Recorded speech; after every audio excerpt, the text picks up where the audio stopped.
Good morning. आज Saturday morning है और ये लेक्चर रिकॉर्ड किया जा रहा है क्लास ट्वेल्थ के लिए। ठीक है। अच्छा, क्लास ट्वेल्थ में इससे पहले वाले दिन में क्या सिखा रहे थे? इससे पहले वाले दिन में क्लास ट्वेल्थ में हमने बात किया था प्रिज्म पर। ठीक है। तो मैंने देखो अभी तक ऐसे ग्लास लैब करा दिया। ग्लास लैब में एक रिफ्रैक्टिंग सरफेस ऐसा, दूसरा रिफ्रैक्टिंग सरफेस ऐसा। ग्लास लैब से क्या होता था? ग्लास लैब से अपने को शिफ्ट मिलता था। ग्लास लैब हमने करा दिया। फिर हमने क्या किया था? प्रिज्म आपको पढ़ा दिया। इस तरह से जब रिफ्रैक्टिंग सरफेसेस कुछ एंगल पर होते हैं तो इस कंसेप्ट को हम क्या बोलते हैं? प्रिज्म बोलते हैं। प्रिज्म के केस में मैंने आपको प्रिज्म के केस में डिविएशन कैसे कैलकुलेट करेंगे, आई और जो डिविएशन का ग्राफ है उस पे बेस्ड क्वेश्चंस कैसे होते हैं, फिर टोटल इंटरनल रिफ्लेक्शन कैसा होगा, टोटल इंटरनल रिफ्लेक्शन मिला के क्वेश्चन कैसे होंगे। देखो जब भी क्या होगा ना, जब भी लाइट रे रेरर मीडियम से डेंसर मीडियम में जाता है तो कोई दिक्कत नहीं, लेकिन जब भी लाइट डेंसर से रेरर की तरफ जा रहा हो तो वहां पर जरूर चेक करना कि टीआईआर तो नहीं होगा। टीआईआर होने का कंडीशन है कि अगर angle of incidence critical angle से ज्यादा हो जाएगा तो वहां पर क्या हो जाता है? टीआईआर हो जाता है। तो वो आपको चेक करना पड़ेगा। बार बार ऐसे क्वेश्चंस आते रहेंगे जिसमें क्या होता है, अपने को ये चेक करना पड़ता है। अच्छा, फिर मैंने लास्ट में आपको डिस्पर्जन के बारे में बताया था। डिस्पर्जन में क्या बताया था कि अलग अलग कलर ऑफ लाइट का, अलग अलग वेवलेंथ ऑफ लाइट का जो रिफ्रैक्टिव इंडेक्स होता है वो अलग अलग होता है। जैसे रिफ्रैक्टिव इंडेक्स एक तरह से इनवर्सली प्रोपोर्शनल था वेवलेंथ का। तो सबसे ज्यादा वेवलेंथ रेड का है, इसलिए सबसे कम रिफ्रैक्टिव इंडेक्स रेड कलर के लिए है और सबसे ज्यादा रिफ्रैक्टिव इंडेक्स जो है वॉयलेट कलर के लिए। फिर मैंने डिविएशन आपको बताया था। डिविएशन अगर देखोगे तो डिविएशन थिन प्रिज्म में जो डिविएशन था mu minus one times of a था। अब जिसके लिए रिफ्रैक्टिव इंडेक्स का वैल्यू सबसे कम होगा उस केस में डिविएशन क्या होना है? सबसे कम होता है। तो रेड के केस में जो डिविएशन होता है वो सबसे कम होता है और मैक्सिमम डिविएशन होता है वॉयलेट कलर के लिए। अब दोनों का जो डिविएशन एंगल है, डिविएशन फॉर रेड और deviation of violet, deviation of violet का वैल्यू ज्यादा है। तो deviation of violet minus deviation of red जब आप सॉल्व करोगे तो वहां पर हमें क्या मिलता था? जो वो एंगल आता था उसको बोलते थे एंगल ऑफ डिस्पर्जन। ये डिस्पर्जन एंगल बोलते थे। ठीक है। अच्छा, फिर मैंने डिस्पर्सिव पावर लास्ट में बताया था। डिस्पर्सिव पावर क्या है? ये मीडियम की प्रॉपर्टी है जिसका प्रिज्म बनाया गया है। जिस भी मीडियम का आपको डिस्पर्सिव पावर कैलकुलेट करना है, आप क्या करना, उसका प्रिज्म बना लेना। और वो जो प्रिज्म बनता है वो जो प्रिज्म बनेगा उस प्रिज्म का आप अगर डिस्पर्शन डिस्पर्सिव पावर कैसे डिफाइन किया था? वो डिफाइन किया था angular dispersion upon mean deviation. Mean deviation मतलब डिविएशन फॉर येलो, इन दोनों का जो रेशियो था उसको मैंने डिस्पर्सिव पावर से बताया था। तो मैंने अभी तक प्लेन रिफ्रैक्टिंग सरफेसेस से रिफ्रैक्शन कैसे होता है वो समझा दिया है। आज हम बात करने वाले हैं स्फेरिकल रिफ्रैक्टिंग सरफेसेस अगर होंगे तो रिफ्रैक्शन कैसे होगा। बेसिकली अभी भी ज्योमेट्री यूज करेंगे और स्नेल्स लॉ यूज करेंगे। पूरा का पूरा रिफ्रैक्शन, पूरा का पूरा जो लाइट चैप्टर, ऑप्टिक्स चैप्टर है, वो आपके ज्योमेट्री पे बेस करेगा, बेस्ड है और बेसिक स्नेल्स लॉ और रिफ्लेक्शन के जो लॉस थे उस पे बेस्ड है।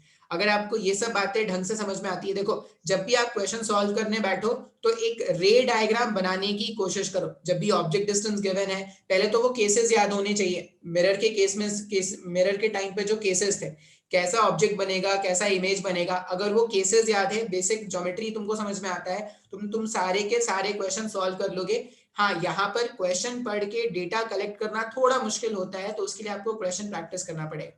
अगर आप क्वेश्चन ज्यादा नहीं भी प्रैक्टिस कर पा रहे हो तो कम से कम जो मेरे लेक्चर में देखो, लेक्चर्स में मैंने क्या किया, अभी नंबर ऑफ क्वेश्चंस मैंने इंक्रीज करा दिया है। क्यों? क्योंकि प्रैक्टिस पहले क्या होता था, जब लाइव लेक्चर्स होता था तो वहां पर डाउट सेशंस भी करा लेते थे, तो वहां पे तुम अपना डाउट पूछ सकते हो। इसलिए मैंने इस बार क्या किया, मैंने सोचा है कि सारे के सारे क्वेश्चंस की वैरायटी आपको करा दी जाए। इसलिए अपन जो लेक्चर्स बना रहे हैं वो थोड़े लंबे हो रहे हैं। ठीक है, चलिए स्टार्ट करते हैं। तो रिफ्रैक्शन थ्रू स्फेरिकल सर्फेसेस से स्टार्ट करेंगे। देखो हमने स्टार्ट किया है refraction from spherical surfaces. Refraction from spherical surfaces.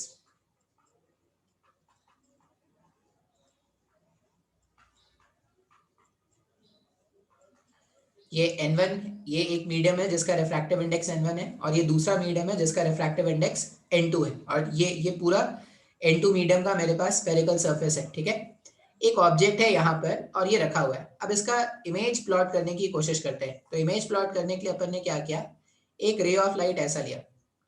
अब कैसा भी रिफ्रैक्टिंग सरफेसेस हो, स्नेल्स लॉ और बेसिक रिफ्रैक्शन के जो लॉ है वो तो वैलिड ही होंगे। अब यहाँ पर अगर अपने को रिफ्रैक्शन का पैटर्न जानना है तो सबसे पहले अपने को ड्रॉ करना पड़ेगा नॉर्मल। नॉर्मल अगर स्फेरिकल सरफेस में कभी भी अगर आपको नॉर्मल प्लॉट करना है तो आप क्या करो, जिस भी पॉइंट पर नॉर्मल ड्रॉ करना चाहते हो वहां पे टैंजेंट ड्रॉ कर दो, और उस टैंजेंट में जो परपेंडिकुलर होगा वही क्या होगा, नॉर्मल। अच्छा, अब ये जो नॉर्मल है, ये जो नॉर्मल है वो हमेशा सेंटर से पास होता है, तो ये जो पॉइंट होता है इसको हम बोलते हैं सेंटर ऑफ कर्वेचर, ठीक है। या यहाँ से यहाँ की जो दूरी है, यहाँ से यहाँ की जो दूरी है वो क्या हो जाएगा, ये जो कर्व्ड या स्फीयर जो है उसका रेडियस ऑफ कर्वेचर हो जाएगा इसको, तो यहाँ से यहाँ का डिस्टेंस क्या हो गया, आर हो गया, ठीक है। अच्छा, यहाँ से यहाँ क्या हो जाएगा, ऑब्जेक्ट की दूरी है, रिफ्रैक्टिंग सरफेस से ऑब्जेक्ट की दूरी को मैंने u से रिप्रेजेंट कर लिया। अच्छा, अब रे ऑफ लाइट क्या कर रहा है, रे ऑफ लाइट मूव कर रहा है, सपोज n1 जो था वो डेंसर मीडियम है और n2 जो है वो रेरर मीडियम है, तो रे ऑफ लाइट अगर रेरर से डेंसर की तरफ मूव कर रहा है तो उसकी टेंडेंसी क्या है, नॉर्मल की तरफ बेंड करने की, तो जो रे पहले ऐसे जा रहा था वो नॉर्मल की तरफ कुछ ऐसा बेंड कर जाएगा।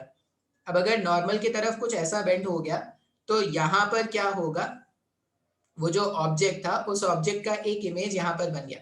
अब यहाँ से यहाँ का जो डिस्टेंस है, यहाँ से यहाँ का जो डिस्टेंस है पोल से, या जो रिफ्रैक्टिंग सरफेस से जो इमेज का डिस्टेंस है उसको मैंने क्या कर दिया, v से लिख दिया, ठीक है। अच्छा, अभी अगर मैं कुछ एंगल्स मार्क कर दूं तो ये हो जाएगा हमारा angle of incidence, incident ray और नॉर्मल के बीच में एंगल ऑफ इंसिडेंस हो गया, यहाँ पर हो जाएगा एंगल ऑफ रिफ्रैक्शन r, ठीक है। अच्छा, फिर ना मेरे को एक प्रूफ करना है, अब ऐसा प्रूफ मैंने मिरर के केस में भी किया था, फिर से मैं प्रूफ यहाँ पे बता दे रहा हूँ, इतना कोई इंपॉर्टेंट नहीं, कोई भी प्रूफ इतना ज्यादा इंपॉर्टेंट नहीं है।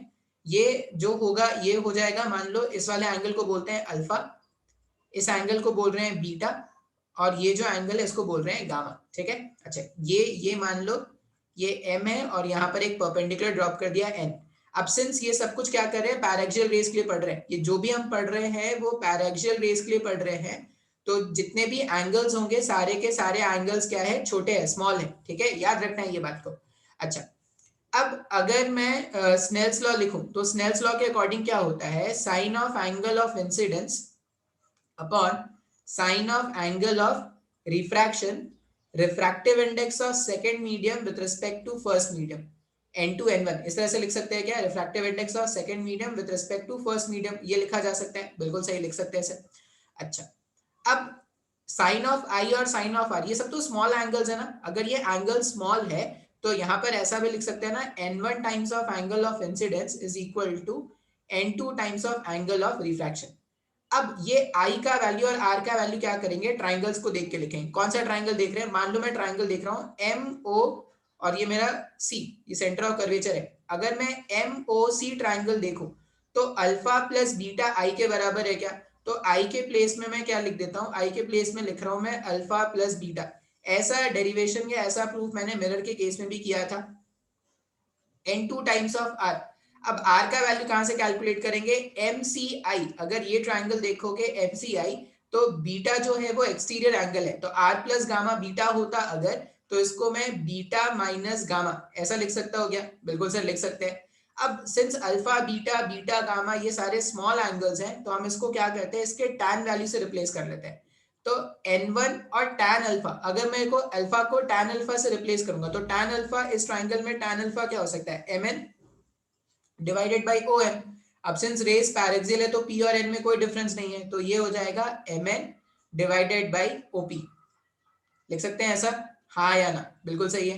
प्लस बीटा, अगर मैं बीटा का वैल्यू लिखूं तो बीटा का वैल्यू हो जाएगा mn divided by nc, mn divided by nc हो जाएगा, बिल्कुल सही है सर, इक्वल्स टू n2, फिर से बीटा का वैल्यू लिख दो mn divided by nc minus gamma का वैल्यू, ये जो MNI ट्राइंगल है उसमें अगर आप गामा का वैल्यू लिखोगे तो mn डिवाइडेड बाई v आ जाएगा। अब mn mn mn mn सारे mn को अगर मैं कैंसिल कर दूं और मैं थोड़ा स्पेस खाली करूं तो ध्यान से देखो, ये वन अपॉन ओपी क्या है, one upon OP object distance है क्या, अगर one upon OP object distance है तो हम इसको क्या लिख सकते हैं, n1 अपॉन, अभी मैं कोई साइन कन्वेंशन नहीं पुट किया मैंने, n1 अपॉन ओपी मेरे पास u है प्लस 1 अपॉन nc, nc क्या है, रेडियस ऑफ कर्वेचर है, तो ये क्या हो जाएगा n1 upon radius of curvature r हो गया equals to n2 upon radius of curvature r हो गया, फिर माइनस में n2 अपॉन v लिख सकते हैं ना ऐसा।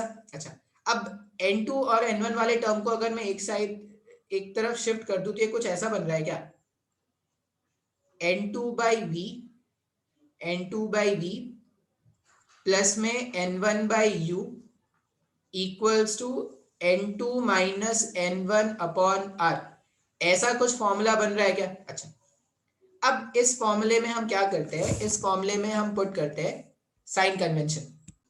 अच्छा, अब बोलोगे सर यहाँ पे साइन कन्वेंशन क्यों पुट कर रहे हो, क्योंकि अगर आप देखोगे तो पोल से ऑब्जेक्ट अलग, पोल से ऑब्जेक्ट का डायरेक्शन अलग है और पोल से इमेज का डायरेक्शन अलग है। मतलब ये जो फॉर्मूला है अगर आप इसको जनरलाइज करना चाहते हो ना तो आपको साइन कन्वेंशन पुट करना पड़ेगा। तो यहाँ पर लिखेंगे using sign convention, using sign convention. अगर साइन कन्वेंशन यूज किया जाए तो साइन कन्वेंशन के हिसाब से v क्या है, v पॉजिटिव होगा क्योंकि इंसिडेंट रे के डायरेक्शन को हम पॉजिटिव मानते हैं। r का वैल्यू भी क्या है, पॉजिटिव होगा। तो जब आप इसको सिंप्लीफाई करोगे तो n2 upon v minus n1 upon u equals to n2 minus n1 upon r। अब ये फॉर्मूला है जिसको हम बार बार यूज करेंगे जब रिफ्रैक्शन होगा स्फेरिकल सरफेस के साथ। जब भी स्फेरिकल सरफेस से रिफ्रैक्शन होना है तो n2 upon v minus n1 upon u equals to n2 minus n1 upon r का फॉर्मूला हमें क्या करना है, यूज करना है। अभी इस फॉर्मूले में मैं कुछ क्वेश्चन सॉल्व करा देता हूं तो शायद वो ज्यादा अच्छे से क्लियर होगा। डेरिवेशन ऐसा कोई काम का नहीं है, बस जैसे अलग अलग जब दो पैरेलल स्लैब्स होते तो शिफ्ट होता था, वहां पर हमने फॉर्मूला देखा था। प्रिज्म के केस में हमने डिविएशन कैलकुलेट करना सीखा था, अलग अलग सीखा था ना। अब जब ऐसे स्फेरिकल रिफ्रैक्टिंग सरफेसेस होंगे तो वहां पर ऑब्जेक्ट का पोजीशन गिवन है, आर गिवन है, तो इमेज कैसे कैलकुलेट करेंगे, तो उसके लिए अपने को ये फॉर्मूला देखना पड़ेगा। एक क्वेश्चन इसमें करके देखते हैं। देखो ये क्वेश्चन है, अब इसमें हमेशा याद रखना ये जो n2 कौन सा मीडियम होता है जिसमें रेस बाद में जाता है, n1 कौन सा मीडियम है जिसमें रेस पहले चल रहा होता है। ये n2 n1 का खेल हमने बहुत पहले भी खेला था, अभी भी खेल रहे हैं बार बार। तो n2 और n1 का जो डिफरेंस है वो हमेशा समझ में आना चाहिए। अब अगर आप देखोगे तो जो रे डायग्राम है इसका, इसमें से रेज ऐसे निकलेंगे। अब अगर रेज ऐसे निकल रहे हैं मतलब n1 का वैल्यू यहाँ पर क्या है, अगर आप देखोगे तो n1 का वैल्यू 1 है और n2 का वैल्यू जो है वो 1.5 है। अब अगर मैं फॉर्मूला में वैल्यू सब्स्टिट्यूट करना स्टार्ट करूँ तो n2 के प्लेस में अपन ने रख दिया 1.5, v का वैल्यू अपने को पता नहीं, कैलकुलेट करना चाहते हैं, फॉर्मूले का माइनस, n1 के प्लेस में 1 रख दिया, ऑब्जेक्ट डिस्टेंस कितना है -30 का है, n2 माइनस n1 जब करोगे तो 1.5 माइनस 1 डिवाइडेड बाय इसका रेडियस ऑफ कर्वेचर। अब रेडियस ऑफ कर्वेचर इस साइड है तो रेडियस ऑफ कर्वेचर अगर इस साइड है तो पॉजिटिव हो जाएगा, तो ये हो जाएगा प्लस में 10। अब अगर आप इसको सिंप्लीफाई करोगे तो 1.5 अपॉन बी जो है ये हो गया प्लस में 130। अच्छा, 1.5 माइनस 1.5 हो जाएगा, 0.5 डिवाइडेड बाई 10 सॉल्व करोगे तो ये हो जाएगा 1/20। इसका मतलब क्या है, 1.5 डिवाइडेड बाई v का वैल्यू आ गया 1/20 माइनस में 1/30। सॉल्व कर लेते हैं इसको, 1.5 अपॉन v, ये 20 और इसका एलसीएम हो जाएगा 600, और यहाँ पर हो रहा है 30 और यहाँ पर क्या हो रहा है, यहाँ पर हो रहा है -20। तो ये हो गया 10 और इतना, जब इसको सॉल्व करोगे ना तो v का वैल्यू आ रहा है 1.5 इंटू 60, मतलब फाइनल इमेज का पोजीशन आ रहा है प्लस में 90 सेंटीमीटर। अब जब इमेज डिस्टेंस होता था पॉजिटिव तो इमेज रियल बनता था या वर्चुअल बनता था, मिरर के केस में। मिरर के केस में अगर आपको याद हो तो जब इमेज डिस्टेंस पॉजिटिव आता था तो वर्चुअल इमेज बोलते थे ना, यहाँ पर ऐसा नहीं बोलेंगे। यहाँ पर अगर देखोगे तो देखो ये रे ऐसे जाके ऐसे ही तो जाने वाला है। अब इसमें अगर इमेज डिस्टेंस, इसमें याद रख लेना या रे डायग्राम से भी आपको समझ में आ सकता है, अगर इमेज डिस्टेंस आ रहा है पॉजिटिव तो रियल इमेज बनेगा। स्फेरिकल रिफ्रैक्टिंग सरफेसेस जब भी होगा तो अगर इमेज डिस्टेंस पॉजिटिव आ रहा है मतलब क्या होने वाला है, रियल इमेज बनेगा। जैसे इस केस में रेज ऐसे जाके ऐसे बनते हैं, कहां पर जाके कन्वर्ज कर रहे थे ये 90 सेंटीमीटर में। इसको नोट करके लिख लेना, ये मिरर के जस्ट ऑपोजिट है, मिरर के जस्ट ऑपोजिट है।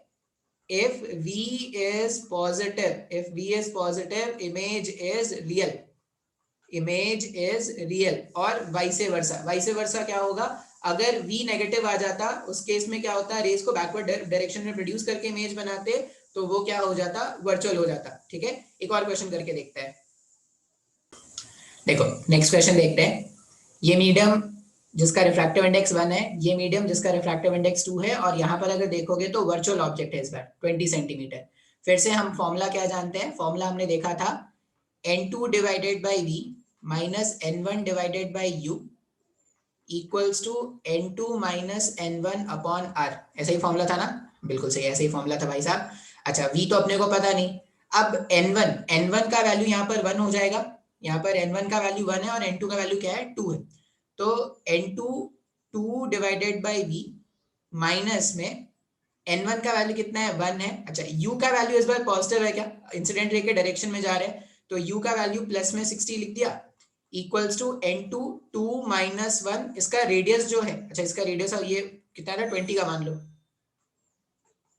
20 सेंटीमीटर का है। तो इसका रेडियस ऑफ कर्वेचर अगर देखोगे तो यहाँ कहीं पर आएगा क्या, इसका रेडियस ऑफ कर्वेचर यहाँ से यहाँ, तो इसका रेडियस ऑफ कर्वेचर इस बार क्या है, इंसिडेंट रे के डायरेक्शन के ऑपोजिट है, तो माइनस में 20। अब इसको सिंप्लीफाई कर लेते हैं। इसको जब सिंप्लीफाई करोगे तो 2 by v minus 1 by 60 equals to ये क्या हो जाएगा, माइनस में 1/20। तो 2 डिवाइडेड बाई वी जो है वो माइनस में 1/20 प्लस 1/60। इसको सॉल्व करने के लिए 3 से मल्टीप्लाई कर दो, 3 से डिवाइड कर दो, तो ये हो जाएगा -3 प्लस 1। तो मेरे पास आ रहा है कुछ ऐसा, 1 by v is equal to -2 divided by 60। तो v का वैल्यू मेरे पास कितना आ रहा है, और इधर भी 2 है, इधर भी 2 है भाई साहब। तो v का वैल्यू मेरे पास आ रहा है -60 सेंटीमीटर का। अब v का वैल्यू नेगेटिव आ रहा है, इसका मतलब क्या होगा, इस बार वर्चुअल इमेज फॉर्म होगा किस तरफ, तो वर्चुअल इमेज अगर -60 है, -60 का मतलब हो गया इधर कहीं पर इसका वर्चुअल इमेज फॉर्म होना है। तो ये जो रे था, ये जो रे था वो टकराने के बाद कैसे जाता, वो टकराने के बाद अगर इसको बैकवर्ड डायरेक्शन में प्रोड्यूस करना है तो कुछ तो ऐसा चला जाएगा, ये कुछ ऐसा जाएगा और ये कुछ ऐसा जाएगा, तभी ये बैकवर्ड डायरेक्शन में प्रोड्यूस करके रेज ऐसे इमेज फॉर्म करेंगे, वी को वर्चुअल इमेज। बात समझ में आ रहा है। तो देखो रे डायग्राम बनाना तुमको सीखना पड़ेगा कि किस तरह से रे डायग्राम चल रहा है। तो तुम डेटा को यूज करके क्वेश्चन सॉल्व करो, फिर उसको रे डायग्राम से कंफर्म करने की भी कोशिश करो कि बात सही हो सकता है या नहीं। ठीक है, चलिए नेक्स्ट क्वेश्चन पर आते हैं। अब धीरे धीरे क्वेश्चन के लेवल को बढ़ाना है, ठीक है, हद से गुजर जाना है। तो अब अभी तक क्या था, सिर्फ एक रिफ्रैक्शन हो रहा था, अब 2 रिफ्रैक्शन हो जाए। कैसे सर, जैसे अगर ये ऑब्जेक्ट है, ये ऑब्जेक्ट है, और अगर रे ऑफ लाइट यहाँ से यहाँ ऐसे गुजरा, मान लो रे ऑफ लाइट यहाँ पर ऐसे आया, तो जैसे ही रे ऑफ लाइट यहाँ पर पहुंचेगा एक यहाँ पर रिफ्रैक्शन होगा क्या, बिल्कुल सर। तो पहले रिफ्रैक्शन के लिए लिखते हैं कहानी, for first refraction, for first refraction. अगर मैं पहले रिफ्रैक्शन के बारे में बात करूं तो फॉर्मूला हमने क्या देखा था, μ2, सॉरी n2 लिखो ज्यादा अच्छा रहेगा, कंफ्यूजन नहीं होगा, n2 divided by v minus n1 divided by u equals to n2 minus n1 divided by r। ठीक है, अच्छा अभी ध्यान से देखो, ये क्या है, ये सर्कल है, ये जो है ये एक सर्कल है। ठीक है, एक स्फेरिकल शेप का हमारे पास रिफ्रैक्टिंग सरफेस दे रखा है। अच्छा n2 जिसमें बाद में रे जाता है, तो बाद में 1.5 में रे जाएगा, तो यहाँ पर 1.5 डिवाइडेड बाई v, फॉर्मूले का माइनस, n1 का वैल्यू 1, u का वैल्यू कितना -30, u का value -30 equals to n2 minus n1, तो ये हो जाएगा 0.5 और इसका रेडियस कितना आ जाएगा, इसका रेडियस है प्लस में 10। तो जब इसको सॉल्व करोगे ना, इसको जब सॉल्व करोगे तो v का वैल्यू 90 सेंटीमीटर का प्लस में आएगा। अभी मैंने सेम डेटा ऐसा लिया था इससे पहले वाले क्वेश्चन में, तो v का वैल्यू कितना आया था, 90 सेंटीमीटर का। अब अगर v का वैल्यू 90 सेंटीमीटर का आया, इसका क्या मतलब है सर जी, एकदम ध्यान से देखना, रे डायग्राम जब आप समझना स्टार्ट कर दोगे, देखो यहां से यहां ये टोटल डिस्टेंस कितना हो गया, ये टोटल डिस्टेंस 20 सेंटीमीटर का है। अब यहां से 90 सेंटीमीटर की दूरी पर, मतलब जो इमेज बनता वो यहां कहीं पर बनता क्या, ऐसा कुछ बनता, इसको प्रोड्यूस कर दो बैकवर्ड डायरेक्शन में, यहां कहीं पर, यहां से यहां का जो दूरी है, यहां से यहां की जो दूरी है, ये दूरी कितनी आ गई, 90 सेंटीमीटर की दूरी आ गई है भाई साहब। अच्छा फिर से, ये तो रे गया ही नहीं है, यहाँ पर रिफ्रैक्शन हो जाएगा, ये रे यहाँ पर जाता, लेकिन जैसे ही इस पॉइंट पर पहुंचेगा रे वापस से रिफ्रैक्ट कर सकता है क्या, तो अगर रे वापस से रिफ्रैक्ट कर सकता है तो वापस से नई कहानी बन सकती है। अच्छा अब एकदम ध्यान से देखना, देखो यहाँ से यहाँ अगर 90 सेंटीमीटर है और उसमें यहाँ से यहाँ ये 20 हो गया, इसका मतलब ये जो दूरी होगा ये 70 सेंटीमीटर का हो गया क्या? तो ये जो सेकंड सरफेस है ना, अब मैं सेकंड सरफेस पे रिफ्रैक्शन के बारे में बात करूंगा। बात समझ में आ रहा है क्या? हाँ या ना? पहले सरफेस के रिफ्रैक्शन से जो इमेज बना वो सेकंड सरफेस के लिए ऑब्जेक्ट के जैसा बिहेव करेगा। तो अगर मैं फॉर सेकंड रिफ्रैक्टिंग सरफेस बात करूं, फॉर सेकंड रिफ्रैक्टिंग सरफेस, अच्छा, अगर सेकेंड रिफ्रैक्टिंग सरफेस के लिए बात किया जाए तो सेकेंड रिफ्रैक्टिंग सरफेस देखो कितना हो जाएगा, u का वैल्यू अगर आप ध्यान से देखोगे तो ये मेरा रिफ्रैक्टिंग सरफेस है, u का वैल्यू अपन -70 रखेंगे क्या? इंसिडेंट रे के नहीं, u का वैल्यू प्लस में 70 रखेंगे भाई साहब, इंसिडेंट रे के डायरेक्शन में जा रहे हैं, तो u का वैल्यू अपन ने रख दिया +70। अच्छा, n1 अगर देखोगे तो पहले रे 1.5 वाले मीडियम पे चल रहा था, n2 का वैल्यू अगर देखोगे कुछ नहीं मेंशन है, मतलब वो एयर है, तो इसका रिफ्रैक्टिव इंडेक्स कितना है? 1 का है, ठीक है। अपने को कैलकुलेट करना है v, तो फॉर्मूला यूज करते हैं। इसका फॉर्मूला अगर यूज करेंगे तो n2 divided by v minus में n1 divided by u equals to n2 minus n1 divided by r। Values रखना स्टार्ट करो सर जी। n2 का वैल्यू इस बार सेकंड सरफेस एयर है, बाद में एयर में रे ट्रैवल करेगा तो 1/v फॉर्मूले का माइनस n1 का वैल्यू 1.5 का है, u का वैल्यू कितना है? तो u का वैल्यू यहाँ पर इस बार प्लस में 70 का है, ध्यान रखना है अपने को, u का वैल्यू इस बार कितना है? प्लस में 70 का है, ठीक है। n2 minus n1 1 minus 0.5 divided by, इसका अगर रेडियस ऑफ कर्वेचर देखोगे तो इंसिडेंट रे का डायरेक्शन इधर था, इस बार रेडियस ऑफ कर्वेचर इधर जाके मेजर करोगे ना, इसके लिए अगर आप रेडियस ऑफ कर्वेचर देखोगे तो इंसिडेंट रे के जस्ट ऑपोजिट जाके रेडियस ऑफ कर्वेचर क्या करने वाले हैं? मेजर करने वाले हैं, तो ये क्या हो जाएगा? -10 हो जाएगा। तो अगर मैं इसको सॉल्व करूं तो 1/v माइनस में ये हो जाएगा 3 डिवाइडेड बाई 2, मतलब ये 3 डिवाइडेड बाई 140 इक्वल्स टू, ये माइनस और ये माइनस अगर मैं गायब कर दूं तो ये हो जाएगा 1/20। अब बस इसको सिंप्लीफाई कर लेते हैं, कुछ नया नहीं कर रहा, बस इस बार 2 रिफ्रैक्शन हो रहे हैं, तो 2 रिफ्रैक्शन हो रहे हैं, सॉल्व कर लेना है बस। तो यहाँ पर हो जाएगा 1/v equals to 1/20 plus 3 divided by 1/40। मेरे को अच्छे से देख लेते हो भाई साहब, मैंने सब कैलकुलेशन सही से किया है ना? बिल्कुल सर, सही तो लग रहा है मेरे को, देख लेते हैं। 20 और 140 का एलसीएम हो जाएगा 140, यहाँ पर हो जाएगा 7, यहाँ पर हो जाएगा 3, तो v का वैल्यू कितना आ रहा है? 14 सेंटीमीटर प्लस में आ रहा है।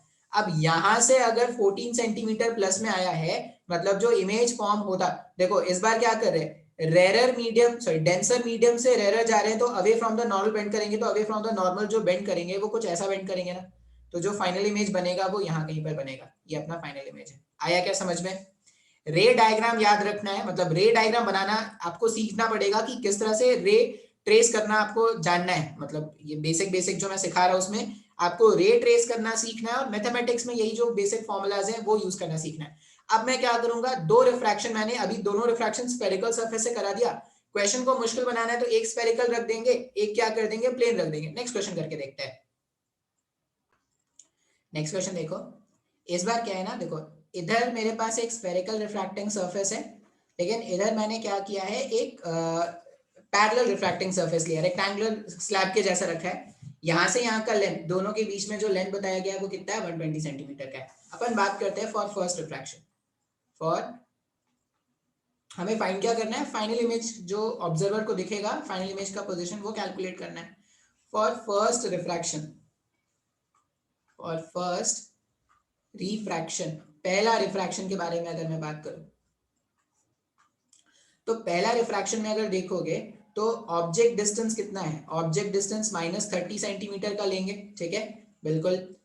n1 का वैल्यू, पहले लाइट रे इस वाले मीडियम में चल रहा था, यहाँ पर लाइट रे ऐसा चल रहा होगा, यहाँ से लाइट रे आएगा, और ये सब डेटा मैंने पहले भी दिया था, लाइट रे यहाँ पर आएगा, यहाँ कहीं पर ये कन्वर्ज करेगा, मतलब यहाँ कहीं पर इसका इमेज फॉर्म होगा। अब यहाँ से यहाँ का जो डिस्टेंस है उसको कैलकुलेट कर लेते हैं v, तो n1 का वैल्यू 1 है और n2 का वैल्यू अगर आप देखोगे तो 1.5 है, ठीक है। अच्छा, अब अगर, और इसका रेडियस ऑफ कर्वेचर कितना आएगा, इसका रेडियस ऑफ कर्वेचर प्लस में आ जाएगा 10, इसका रेडियस ऑफ कर्वेचर प्लस में आ जाएगा 10 क्योंकि इंसिडेंट रे के डायरेक्शन में। अब अगर मैं यहाँ पर यूज करूँ फॉर्मूला, कौन सा फॉर्मूला यूज करेंगे, रिफ्रैक्शन थ्रू स्फेरिकल सरफेस का फॉर्मूला अगर मैं यूज करूं तो ये हो जाएगा n2 upon v minus n1 upon u equals to n2 minus n1 upon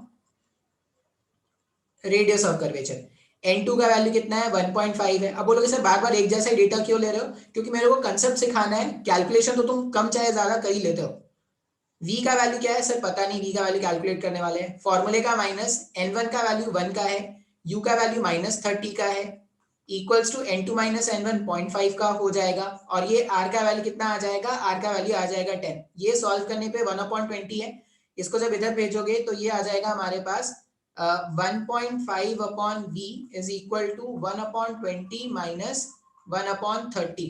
तो 1/20 माइनस 1/30 जब सॉल्व करेंगे तो 10/600 आ रहा है। तो v का वैल्यू कितना आ जाएगा, v का वैल्यू आ जाएगा 90 सेंटीमीटर का। बार बार ऐसा डेटा हमने इसलिए लिया है ताकि मेरे को कैलकुलेशन में कोई दिक्कत ना आए। अच्छा ये इमेज दिखेगा क्या? बिल्कुल नहीं, ये इमेज नहीं दिखेगा। क्यों नहीं दिखेगा? क्योंकि देखो यहां से जो रे आएगा, यहां से जो रे आएगा, अब ये जो इमेज बना पहले रिफ्रैक्शन से, ये जो है वो सेकंड वाला रिफ्रैक्शन के ऑब्जेक्ट के जैसा बिहेव करेगा क्या? बिल्कुल सर। अच्छा अब यहां पर ये अगर यहां से यहां 90 सेंटीमीटर हो गया, अगर ये 90 सेंटीमीटर है तो जो बचा हुआ डिस्टेंस होगा वो 30 सेंटीमीटर का होगा क्या? अच्छा प्लेन रिफ्रैक्टिंग सरफेस में हम क्या जानते थे कि अगर प्लेन रिफ्रैक्टिंग सरफेस होता है तो शिफ्ट क्रिएट कराया जाता है। अब कितने का शिफ्ट कराते थे? तो शिफ्ट अगर कैलकुलेट करना है, अपरेंट डेप्थ अगर अपने को जानना है, अब मैं बात कर रहा हूं किसके लिए, for second refraction. For second refraction के लिए अगर बात किया जाए तो देखो यहां से यहां एक्चुअल जो डेप्थ है वो 30 सेंटीमीटर का है। हमने डी डैश का फॉर्मूला देखा था, डी डैश का फॉर्मूला होता था n2 upon n1 times of actual depth. अच्छा n2 इस बार रे ऑफ लाइट पहले 1.5 पे चल रहा है, पहले 1.5 पे चल रहा है, फिर ये क्या करेगा, फिर ये एयर में जाएगा। तो अब एयर में जाएगा तो अवे फ्रॉम द नॉर्मल ऐसे डिविएट करेगा, तो यहाँ कहीं पर आता हुआ दिखेगा क्या? तो ये अपना यहाँ से यहाँ जो लेंथ हो गया यही तो अपना डी डैश है जिसको अपने को कैलकुलेट करना है। अच्छा ऑब्जेक्ट एकदम पास में है, ग्लास स्लैब के एकदम पास पे है, नहीं तो ये डिस्टेंस अगर गिवन होता तो ऐड कर लेते सिर्फ।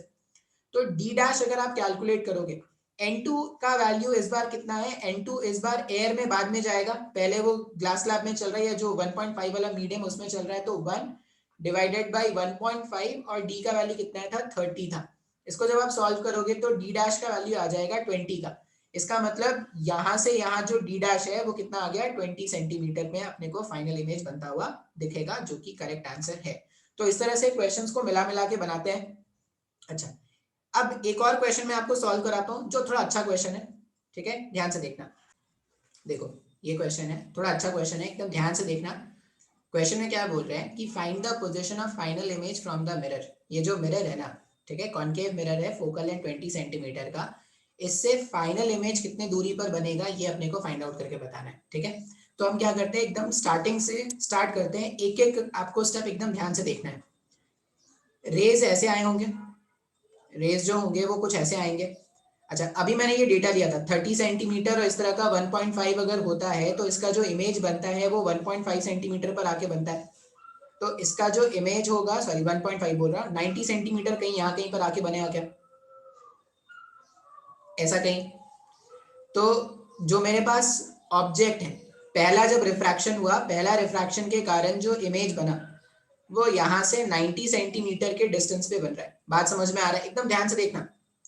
ये मैंने फर्स्ट रिफ्रैक्शन के बाद इमेज बना दिया, सपोज I1। अच्छा मैंने इसको सॉल्व क्यों नहीं किया, कि ऐसा डेटा मैंने बार बार ले लिया है तो बार बार सॉल्व करना कोई सेंस नहीं बनता। अब ये जो I1 जो मेरे पास इमेज बना है, I1 जो मेरे पास इमेज बना है, ये I1 जो इमेज है वो इस मिरर के लिए एज एन ऑब्जेक्ट बिहेव करेगा क्या? अब I1 जो है, तो अगर मैं बात करूं फॉर मिरर, अगर मैं मिरर के लिए बात करूं तो ये जो I1 इमेज बना था it will act as an object for this mirror.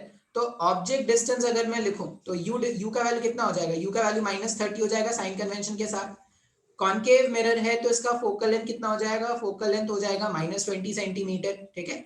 तो अगर मैं v का वैल्यू कैलकुलेट करूं तो v का वैल्यू होता है u into F, u minus F, ठीक है। सॉल्व कर लेते हैं, तो v का वैल्यू आ जाएगा, u का वैल्यू -30, f का वैल्यू -20, फॉर्मूले में u का वैल्यू -30, फॉर्मूले का माइनस और ये -20। जब आप इसको सिंप्लीफाई करोगे तो ये कितना आ जाएगा, v मेरे पास आ रहा है, ऊपर में आ रहा है 600 डिवाइडेड बाई -30 + 20, -30 + 20 अगर आया, 1 मिनट,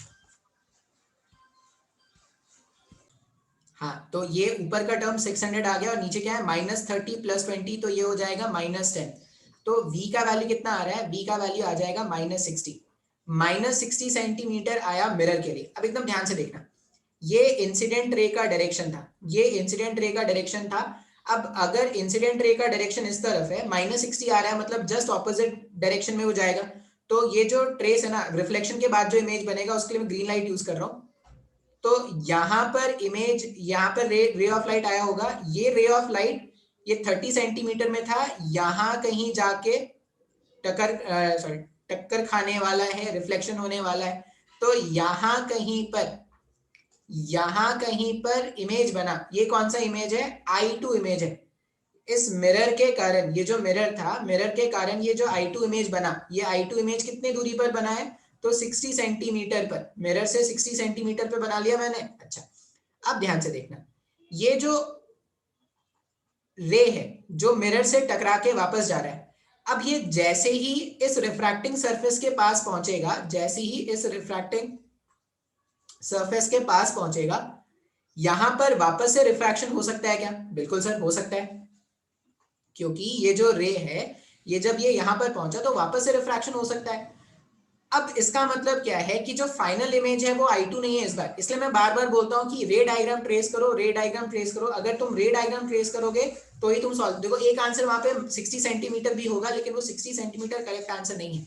तो हम बात करते हैं, बात करेंगे फॉर द रिफ्रैक्टिंग सरफेस, या फॉर सेकेंड रिफ्रैक्शन हम लिख रहे हैं। फर्स्ट रिफ्रैक्शन मैंने लिखा नहीं है, लेकिन आपको फर्स्ट रिफ्रैक्शन भी लिखना है। फॉर सेकेंड रिफ्रैक्शन, अगर मैं सेकेंड रिफ्रैक्शन के बारे में बात करूं, अब ध्यान से देखना, अगर यहां से यहां ये 60 है, मतलब ये जो गैप होगा वो क्या हो जाएगा, 60 सेंटीमीटर का हो जाएगा क्या, बिल्कुल sir.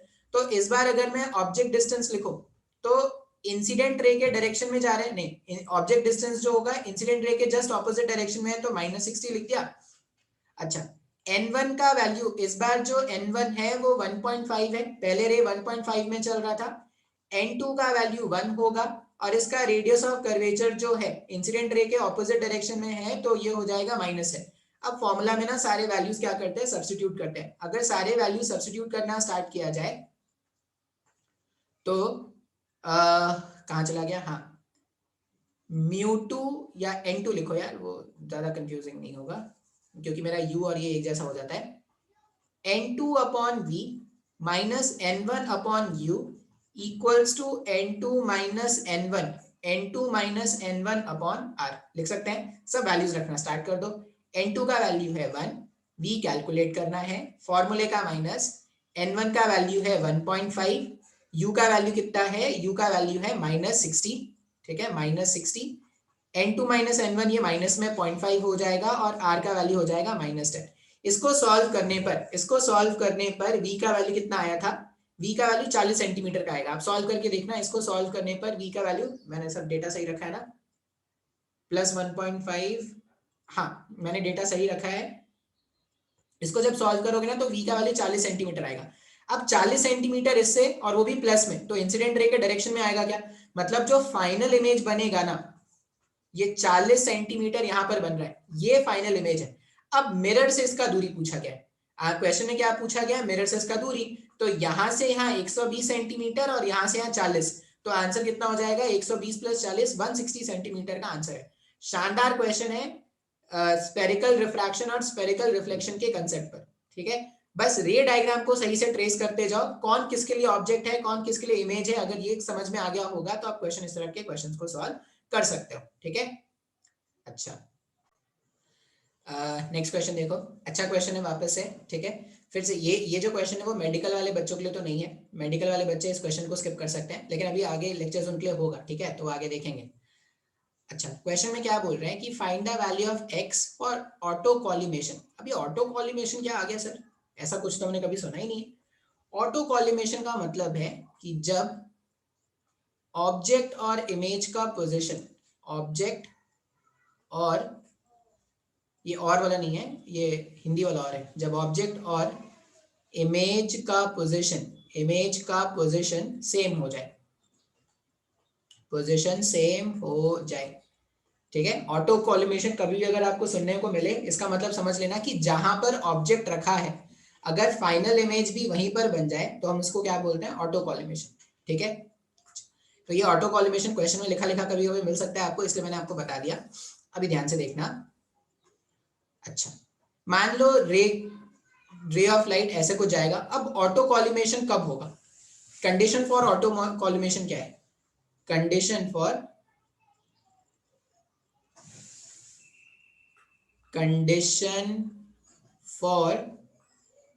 Auto collimation, auto collimation का कंडीशन क्या है? व्हेन द रे will retrace it path, when the रे विल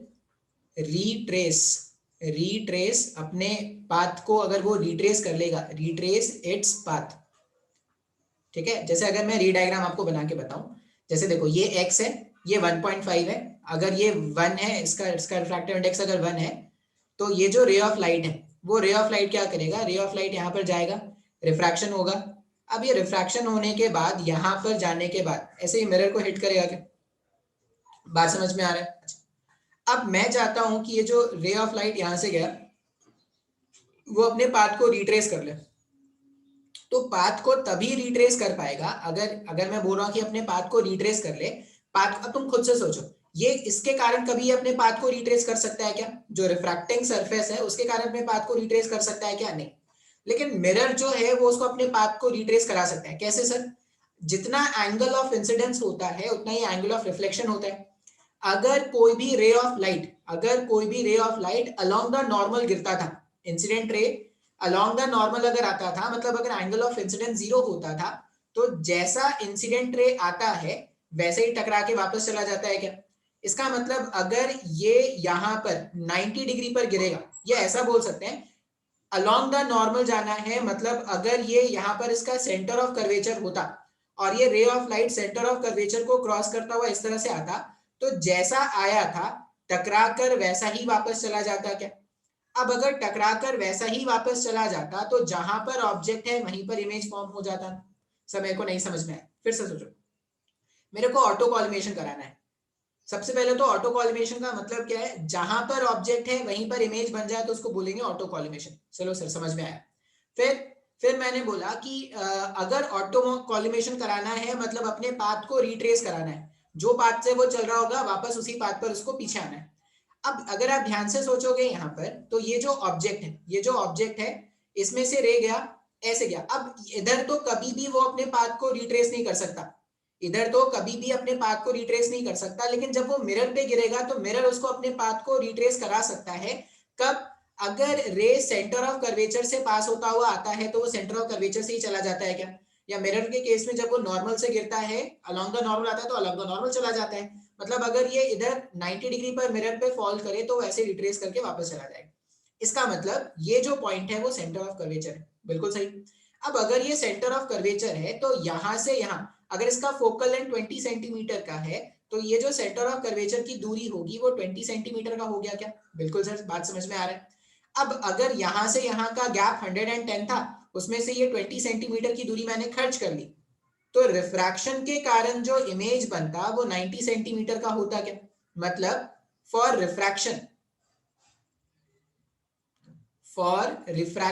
अगर मैं रिफ्रैक्शन के लिए बात करूं, रिफ्रैक्शन के लिए बात करूं तो जो फाइनल इमेज बन रहा है वो 90 सेंटीमीटर पर बन रहा है। अच्छा, म्यू 2 का वैल्यू 1.5 है, म्यू 1 का वैल्यू 1 है, और क्या है, u का वैल्यू जो है वो -x है जो अपने को कैलकुलेट करना है। ये तो x तो ही कैलकुलेट करना था।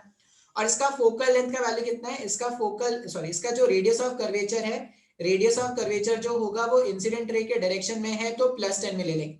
अब याद करो, जब x का वैल्यू 30 का होता था तब तो उसका इमेज 90 में बनता था ना। ऐसे डेटा हमने बार बार लिया है, बार बार ऐसे ही डेटा तो ले रहे थे ना। इसका मतलब x का आंसर कितना आ जाएगा? x का आंसर आ जाएगा 30 सेंटीमीटर। मतलब ये जो x है वो -30 सेंटीमीटर होगा, तो वो ऑटो कॉलिमेशन हो जाएगा। ये एक आंसर है, ये एक आंसर है। इसी क्वेश्चन का एक और आंसर आ सकता है। तो उसमें रे डायग्राम कैसे बनाएंगे। अब एकदम ध्यान से देखो, पूरा खेल रे डायग्राम का है। अगर तुमको रे डायग्राम समझ में आएगा तो तुमको सब कुछ समझ में आएगा, रे डायग्राम नहीं समझ में आएगा तो कुछ भी नहीं। जैसे तुमको मैंने मैकेनिक्स में ही बताया था कि अगर तुम सही से फ्री बॉडी डायग्राम बना सकते हो मतलब तुम क्वेश्चन को सॉल्व कर सकते हो। अब यहाँ पर भी अब बोलोगे सर हम कैसे सोच पाएंगे एग्जाम में, इसलिए तो मैं आपको बता रहा हूँ कि इस तरह से पैटर्न बनाते हैं, इस तरह से क्वेश्चन आते हैं। ये फर्स्ट आंसर है, सही आंसर है। इसका एक और भी आंसर आ सकता है, वो देखो कैसे बनेगा। देखो सेकंड टाइप का जो सोल्यूशन है वो कैसे सॉल्व करेंगे। मान लो मैं ऐसा बोलूं, ये तो जानते होंगे ना कि रेज अगर डायरेक्टली मिरर के पोल पर गिरता है तो जितने एंगल पर आता है उतने एंगल पर वापस चला जाता है। मान लो मैं बोलूं कि यहां पर जो रे आया था वो कुछ एंगल पर ऐसे आया, जितने एंगल पर आया होगा टक्कर खाने के बाद उतने ही एंगल पर वापस चला जाएगा क्या। बिल्कुल सही सर। अच्छा, इसका मतलब कुछ ऐसा करते हैं कि अगर ऑब्जेक्ट से रेज ऐसा निकले, अगर ऑब्जेक्ट से रेज ऐसा निकले सच दैट पहले वाले सरफेस पे जब रिफ्रैक्शन हो उसके बाद जो रे ऑफ लाइट है, उसके बाद जो रे ऑफ लाइट है वो सीधा मिरर के पोल पर गिरे। अगर ऐसा यहां से रे ऑफ लाइट आया, यहां पर पहला रिफ्रैक्शन ऐसा हो कि जो रिफ्रैक्टेड रे है वो क्या हो जाए, मिरर के पोल पर सीधा गिरे अगर, तो जितने एंगल पर आया था उतने एंगल पर वापस चला जाएगा। अब जैसा इंसिडेंट रे है वैसा यहां पर इस वाले मीडियम पे तो रिफ्लेक्टेड रे, जैसा इंसिडेंट रे वैसा रिफ्लेक्टेड रे, तो जब यहाँ पर रिफ्रैक्शन होगा तो वापस से ऑब्जेक्ट का इमेज यहीं पर बनने वाला है क्या, हाँ या ना। बिल्कुल सही सर। अच्छा, अब अगर मेरे को इस क्वेश्चन को सॉल्व करना है, अब अगर मेरे को यहाँ पर फिर से x का वैल्यू फाइंड आउट करना है तो अपन क्या कर सकते हैं, अपने को यहां से यहाँ ये पता है, हाँ मिरर का फोकल लेंथ भी पता है। अब देखो इसको सॉल्व कैसे करना है। अगर आप फॉर फर्स्ट रिफ्रैक्शन की बात करेंगे, फॉर रिफ्रैक्शन, अगर आप रिफ्रैक्शन के बारे में बात करोगे तो ये जो स्पेशल केस है उसमें ऑब्जेक्ट डिस्टेंस कितना है, ऑब्जेक्ट डिस्टेंस तो -x का है सर जी, ठीक है। जो फाइनल इमेज बनना है, फाइनल इमेज अपने को बनना चाहिए 110 सेंटीमीटर पे। अगर एग्जैक्टली इसके पोल पर बनना चाहिए तो ये जो रिफ्रैक्टिंग सरफेस है उसे 110 सेंटीमीटर प्लस में लेंगे, क्योंकि इंसिडेंट रे के डायरेक्शन में तो प्लस में 110 सेंटीमीटर रख दिया। फिर जो रेडियस ऑफ कर्वेचर है, रेडियस ऑफ कर्वेचर का वैल्यू कितना है, रेडियस ऑफ कर्वेचर का वैल्यू प्लस में 10। μ1 का वैल्यू है 1 का और μ2 का वैल्यू है 1.5। अब देखो मेरे पास सारा डेटा है, सिर्फ यू नहीं पता, फॉर्मूले में वैल्यू पुट करो आंसर आ जाएगा। तो आंसर देखो ऐसा आएगा, μ2 का वैल्यू है 1.5 अपॉन 110, फॉर्मूले का minus 1 upon -x equals to μ2 minus μ1 0.5 हो जाएगा, divided by radius of curvature कितना है 10 है। तो 1 अपॉन x का वैल्यू आ रहा है 1 अपॉन 20 माइनस ये हो जाएगा 3 अपॉन 220। अब इसको सॉल्व करना, इधर हो जाएगा 11, इधर हो जाएगा 11 और इधर भी मल्टीप्लाई कर दो 11 से, तो 11 माइनस 3, 11 माइनस 3 मतलब कितना हो गया 8। तो 1 अपॉन x का वैल्यू आ रहा है 8 अपॉन 220, तो x का वैल्यू आ जाएगा 220 अपॉन 8। ये भी एक आंसर आ सकता है, ठीक है। अच्छे क्वेश्चंस हैं, एडवांस लेवल में जा सकते हैं इस तरह के क्वेश्चन, तो ये आपको ध्यान से याद रखना पड़ेगा, ठीक है। चलो भाई साहब, अब ना एक जैसी बातें जैसा मिरर में चल चुका था वैसा ही बातें। तो नया वर्ड क्या हम सीखने वाले हैं, ट्रांसवर्स मैग्निफिकेशन, मतलब परपेंडिकुलर डायरेक्शन में हाइट ऑफ इमेज और हाइट ऑफ ऑब्जेक्ट का रेशियो फाइंड आउट करने वाले हैं, ठीक है। फिर से क्या यूज करेंगे, देखो सिर्फ डेरिवेशन करके बता दूंगा, कोई काम का नहीं है डेरिवेशन, सिर्फ एंड रिजल्ट याद रखना है, ठीक है। देखो अगर मैं बात करूं, अच्छा ये सारे रेज जो हैं वो कैसे हैं, तो सारे रेज पैरेक्सियल हैं, ये बात समझ में आना चाहिए, ठीक है। अब अगर मैं लिखूं फर्स्ट वाले ट्राइंगल में, इस वाले ट्राइंगल में अगर मैं tan अल्फा का वैल्यू लिखूं तो tan अल्फा का वैल्यू क्या हो जाएगा, ये मेरे पास ऑब्जेक्ट डिस्टेंस है u, tan अल्फा का वैल्यू अपन ये लिख सकते हैं ना h0 अपॉन u। ये tan अल्फा का, अभी मैं कोई साइन कन्वेंशन नहीं पुट कर रहा, ठीक है। tan alpha h0 upon u हो जाएगा, और tan बीटा का वैल्यू क्या लिख सकते हैं, tan बीटा लिख सकते हैं height of image upon image distance. बिल्कुल सही है सर जी। अच्छा, अब अगर ये अल्फा बीटा सब अगर रेस पैरेक्सियल है तो अल्फा का वैल्यू है h0 अपॉन u का और बीटा का वैल्यू है hi अपॉन v का। बिल्कुल सही है सर। अच्छा, फिर हमने पढ़ा है स्नेल्स लॉ। स्नेल्स लॉ क्या होता है, स्नेल्स लॉ होता है sine of angle of incidence, angle of incidence alpha का है, ये ऐसे रे आया, ये मेरा नॉर्मल था, नॉर्मल को डॉटेड से दिखा दो भाई साहब, नहीं तो आधे लोग कंफ्यूजन में मर जाएंगे कि सर नॉर्मल तो है ही नहीं। हाँ, तो sine of alpha upon sine of beta, sine of alpha upon sine of beta, ये हो जाएगा refractive index of second medium with respect to first medium, लिख सकते हैं ऐसा। इसका मतलब n1, अब ये पैरेक्सियल रेज है तो साइन अल्फा को अल्फा से रिप्लेस कर लो, तो n1 टाइम्स ऑफ अल्फा जो है वो n2 टाइम्स ऑफ बीटा के बराबर है, बिल्कुल सही है सर। तो n1 times of alpha, alpha मतलब h not upon object distance equals to n2 times of beta. जब आप n2 टाइम्स ऑफ बीटा रखोगे तो height of image upon v, लिख सकते हैं ऐसा? हाँ सर लिखा जा सकता है, बिल्कुल सर लिख सकते हैं। अब अपने को यहाँ से जानना है height of image upon height of object का रेशियो, तो हाइट ऑफ इमेज को इधर रहने दिया, बाकी सारे टर्म्स को उधर भेज दो, तो ये हो जाएगा v अपॉन u और इधर आ जाएगा n1 अपॉन n2, सही है ना? बिल्कुल सही। अब ये height of image upon height of object का जो रेशियो है, height of image upon height of object का जो रेशियो है, उसी को हम क्या बोलते थे? मैग्निफिकेशन बोलते थे। अब अगर तुम साइन कन्वेंशन भी पुट करोगे ना तो ये एकदम सही बैठेगा। जैसे देखो हाइट ऑफ इमेज ऊपर है, हाइट ऑफ इमेज नीचे है, मतलब एक माइनस साइन आना चाहिए। v का वैल्यू पॉजिटिव है, u का वैल्यू नेगेटिव है, तो खुद ब खुद बैठ रहा है क्या यहाँ पर? मतलब अगर मैं साइन कन्वेंशन पुट भी कर दूं तब भी कोई प्रॉब्लम नहीं आएगा। बिना साइन कन्वेंशन के जो रिजल्ट है, अगर ये देखोगे तो ये रिलेशन, जैसे यहाँ पर HO पॉजिटिव है, HI नेगेटिव है, मतलब इन दोनों का रेशियो नेगेटिव आ जाएगा। फिर यहाँ पर देखो U नेगेटिव है, V पॉजिटिव है, इन दोनों का रेशियो भी नेगेटिव आ जाएगा, मतलब नेगेटिव नेगेटिव कैंसिल आउट कर लेंगे।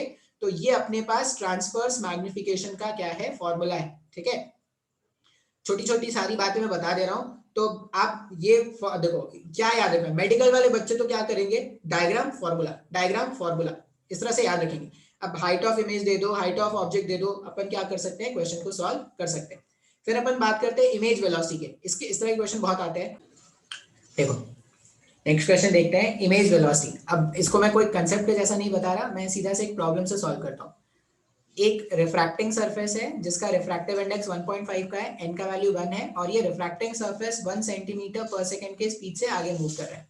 1 सेंटीमीटर पर सेकंड के स्पीड से ये आगे मूव कर रहा है, और ये हो जाएगा 5 सेंटीमीटर पर सेकंड से जो ऑब्जेक्ट है वो मूव कर रहा है, ठीक है।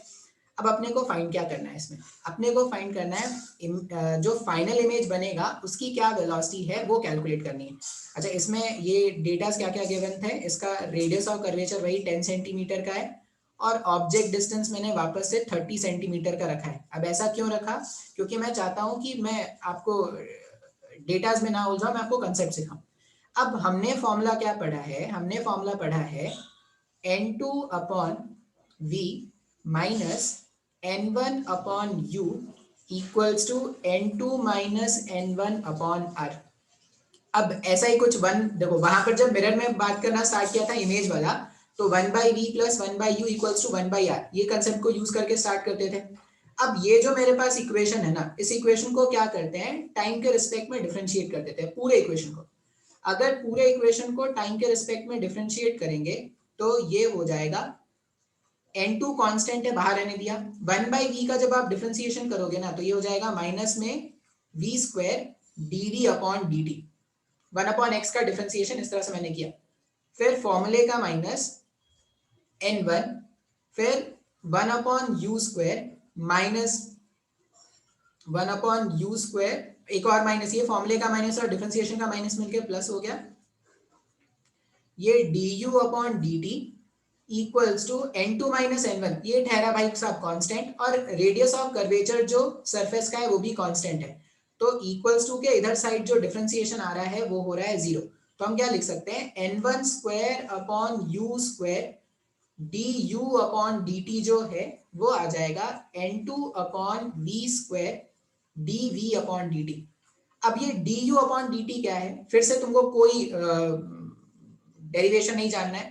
du अपॉन dt का मतलब होता है velocity of object, velocity of object with respect to, velocity of object with respect to mirror, ठीक है। ये du अपॉन dt हो गया, और ये dv अपॉन dt क्या है? Velocity of image, velocity of image with respect to mirror. इस फॉर्मूले को हम क्या करेंगे? यूज करेंगे, और अपना जो भी क्वेश्चन का आंसर है वो आ जाएगा। अब ध्यान से देखना कि कंसेप्ट को मैं कैसे यूज करता हूँ। डेरिवेशन कोई काम का नहीं है, बस डेरिवेशन मैंने इसलिए बता दिया क्योंकि तुमको नहीं लगे कि कुछ नया पढ़ा रहे सर, वैसे ही कुछ पढ़ा रहे। n1 का वैल्यू, n1 का वैल्यू क्वेश्चन में 1 था। न्यू ऑब्जेक्ट के ऑब्जेक्ट डिस्टेंस का स्क्वायर, ऑब्जेक्ट कितनी दूरी पर है, 30 सेंटीमीटर पर है, तो यहाँ पर साइन कन्वेंशन के साथ पुट करेंगे तो -30 का स्क्वायर हो गया। du upon dt, velocity of object with respect to mirror, mirror के रिस्पेक्ट में अगर आप इसका वेलोसिटी देखोगे तो यहाँ पर 1 सेंटीमीटर, ये 4 का आ जाएगा, यहाँ पर 4 आ जाएगा, ये 1 से बढ़ रहा था, ये 5 से बढ़ रहा था, तो विद रिस्पेक्ट टू मिरर अगर मैं देखूं तो इधर इतना, इधर हाँ, ये आ जाएगा 4 सेंटीमीटर, तो ये हो जाएगा मेरे पास 4 इक्वल्स टू n2 का वैल्यू है 1.5, जिसको मैं 3/2 लिख सकता हूँ। v स्क्वायर का वैल्यू कितना हो जाएगा, v स्क्वायर अगर मैं देखूं तो v देखो 30 है, ये 10 है, तो v का वैल्यू कितना आता, v का वैल्यू कितना आता था, v से 90 आता था ना, ये 60 आता था, 60 आता था शायद, सॉरी 90 आया 90, तो यहाँ पर हो जाएगा प्लस में 90 का स्क्वायर, प्लस में 90 का स्क्वायर, और ये हो जाएगा velocity of image minus velocity of mirror, तो वेलोसिटी ऑफ मिरर कितना है, 1 सेंटीमीटर का है, प्लस में 1 था तो -1 रहने गया। अब इस पूरे को सिंप्लीफाई कर सकते हैं क्या, बिल्कुल सर कर सकते हैं, ये हो जाएगा 4, 30 का स्क्वायर इधर और ये 90 का स्क्वायर, ये 3/2 रहने दो, 30 का स्क्वायर और ये 90 का स्क्वायर, तो 2 और 2 ये कितना आ जाएगा, ये आ जाएगा यहाँ पर 4, ये हो गया मेरे पास velocity of image -1, 4 into 2 8, 8 into 4 ये हो गया 32, सही कर रहे हैं ना भाई साहब कैलकुलेशन, कुछ मिस्टेक हो रहा है क्या, n2 अपॉन v2, सब कुछ सही कर रहे हैं ना,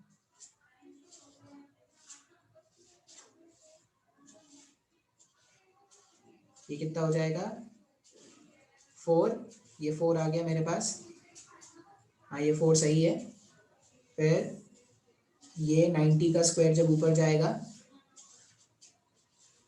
okay okay okay okay okay थोड़ा सा मिस्टेक है, हाँ ये 4 हो गया, तो ये हो जाएगा मेरे पास कितना,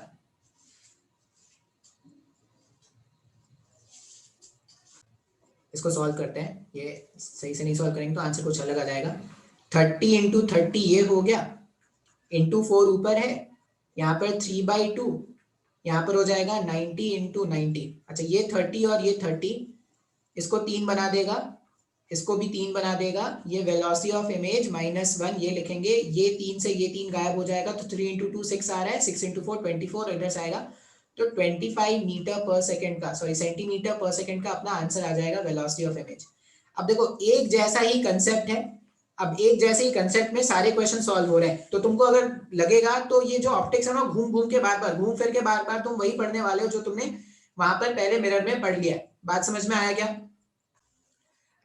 अब रिफ्रैक्शन थ्रू स्फेरिकल सरफेसेस का एप्लीकेशन है lenses, refraction through spherical surface का एप्लीकेशन है लेंसेज। अब ये लेंसेज आपने पहले भी पढ़ चुका होगा, ठीक है, तो बेसिकली हम क्या करते हैं ना, थिन लेंसेज के बारे में ही बात करते हैं, मतलब 90% टाइम हमारे सिलेबस में थिन, मेडिकल में तो हमेशा थिन लेंसेज ही है, जेई में कुछ क्वेश्चंस मोटे लेंसेज वाले भी होंगे तो वही बता दूंगा। अब थिन लेंसेज में क्या होता है, लेंस में अब क्या होगा, दो रिफ्रैक्टिंग सरफेस, दो स्फेरिकल रिफ्रैक्टिंग सरफेस इस तरह से कर रखे रहेंगे, मतलब दो रिफ्रैक्टिंग सरफेसेस हैं बेसिकली, तो उनको हम क्या बोलते हैं, या दो में से कोई एक भी स्फेरिकल रिफ्रैक्टिंग सरफेस अगर हो जाएगा तो वो लेंसेज हो जाएगा। जैसे ये इस तरह का लेंस अगर होगा तो इसको बोलते हैं बाई कॉन्वेक्स, ठीक है, कन्वर्जिंग डाइवर्जिंग कुछ नहीं बोलेंगे, जो मैं लिख रहा हूं वही बोलेंगे, ये बाई कॉन्वेक्स लेंस है। बाई कॉन्वेक्स क्यों, क्योंकि इधर से भी देखोगे तो कॉन्वेक्स है और इधर से भी देखोगे तो कॉन्वेक्स है, तो ये बाई कॉन्वेक्स। इस तरह का अगर लेंस होगा तो ये क्या हो जाएगा, बाई कॉनकेव। ये कौन सा लेंस है, बाई कॉनकेव लेंस। ये हो जाएगा प्लेनो कॉनकेव। उसी तरह इस तरह का अगर होता तो प्लेनो कॉन्वेक्स। ये कुछ टाइप ऑफ लेंसेज हैं जो हम यूज करते हैं कभी कभी। अगर मान लो ऐसा है, ऐसा है, तो ये हो जाएगा, देखो ये वाला एंड अगर देखोगे तो ये अपने को दिख रहा है, ये अपने को दिख रहा है कॉन्वेक्स, ये दिख रहा है कॉनकेव, तो ये कॉनकेवो कॉन्वेक्स लेंस है। तो इस तरह के हमारे पास कुछ लेंसेज होंगे। अब ये सब में मैं टाइम वेस्ट नहीं करने वाला, ठीक है। अच्छा, अब लेंसेज में इन जनरल होता क्या है, तो यहाँ पर दो फोकस होते हैं। आपने पढ़ा होगा कि अगर ये लेंस है ऐसा, तो इस वाले रिफ्रैक्टिंग सरफेस का रेट सेंटर ऑफ कर्वेचर यहाँ कहीं पर होगा, इस वाले रिफ्रैक्टिंग सरफेस का सेंटर ऑफ कर्वेचर यहाँ कहीं पर होगा। ये मान लो C2, ये मान लो C1। अब इन दोनों को ज्वाइन करने वाला जो लाइन होता है ना, इसको हम क्या बोलते हैं, optical axis. Principal axis optical axis एक ही बात है, दोनों के सेंटर ऑफ कर्वेचर को ज्वाइन करने वाला जो लाइन होता है वो तो ऑप्टिकल एक्सिस। यहाँ पर जो इसका ज्योमेट्रिकल सेंटर होता है उसको हम क्या बोलते हैं, ऑप्टिकल सेंटर। ऑप्टिकल सेंटर वापस से हमारे पास क्या होने वाला है, रेफरेंस होने वाला है। इसके टर्म्स में क्वेश्चन को सॉल्व करेंगे। अब आपने पढ़ा होगा प्रिंसिपल फोकस, वर्चुअल फोकस, ऐसा कुछ पढ़ा होगा आपने अपने ये में, तो वो सब मैं डिटेल में नहीं पढ़ाने वाला। अगर जरूरत पड़ी आगे तो आगे अपन देखते हैं, ठीक है। तो अब इसमें ना लेंस फॉर्मूला अपने को डिराइव करना है, आज करें या नेक्स्ट वाले लेक्चर में करें? नेक्स्ट वाले लेक्चर में करते हैं, आज इतना ही रहने देते हैं। कल हो सके तो लेक्चर अपलोड करूंगा।